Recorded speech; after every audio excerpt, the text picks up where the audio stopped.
I'm Roshan, recording experiment 6 with Web Technology Lab. This is another experiment on JavaScript. The first question asks us to create a digital clock, and let's see how we do it. So,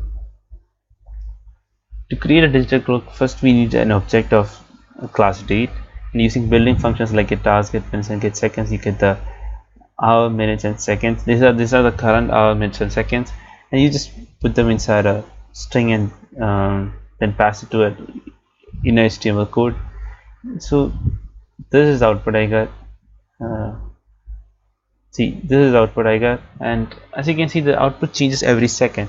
To do that, you use another inbuilt function called setInterval, and setInterval takes two parameters. One is the name of the function you want to be invoked at regular intervals, and what is the time difference between each time you invoke it. So here the time difference is 1000, that is 1000 milliseconds, that is 1 second.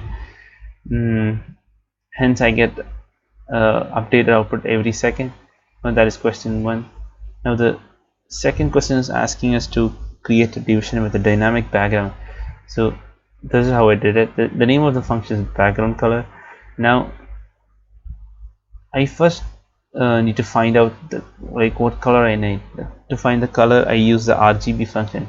So all the RGB values are randomly generated using the random function, and once I get the color, get some value in the color, I access the background color property through the get element by tag name. This is another function to identify a particular part of the HTML code. So using this, I find that division, that is the second division. The first division was time for the digital code. In the second division, I change the style, the background color property, and I change so that I can change the color of it.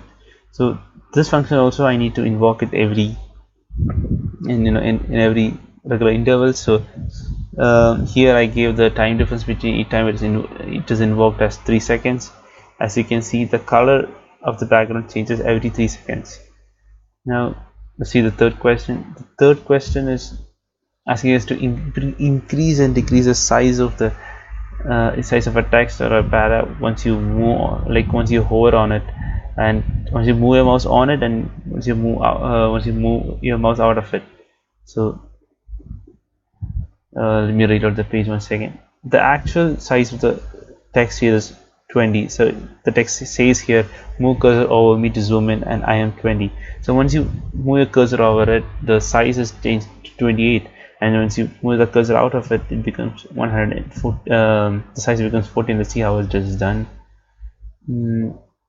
Here you use two functions. So once you hover or once you move your mouse on it, the increase size function will be invoked, and once you move your mouse out of it, the decrease size function will be invoked.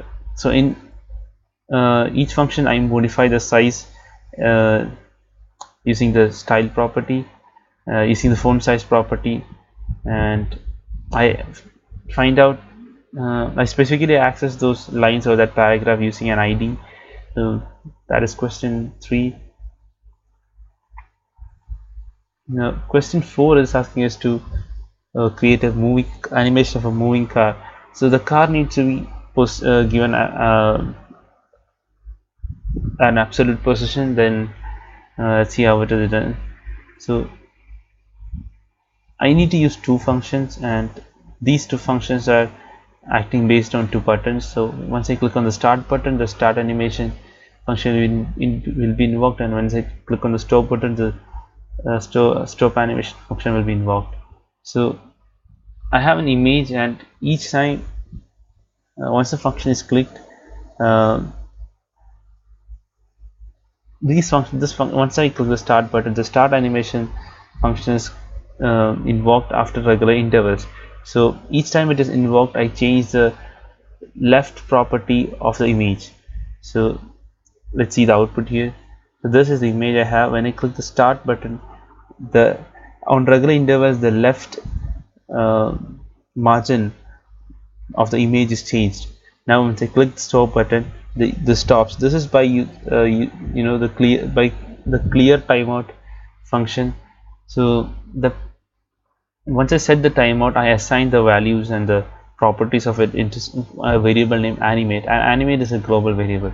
Now to clear, or if you want to like stop the animation or stop the function from being called again and again, you just clear the time, use the clear timeout function and the variable which you used previously. That is question 4. And in question 5 you are supposed to create an array of objects, and array this objects must hold student information, and you're supposed to display the student information first, then categorize them based on the year they were born. So yeah, so first I created an array of objects.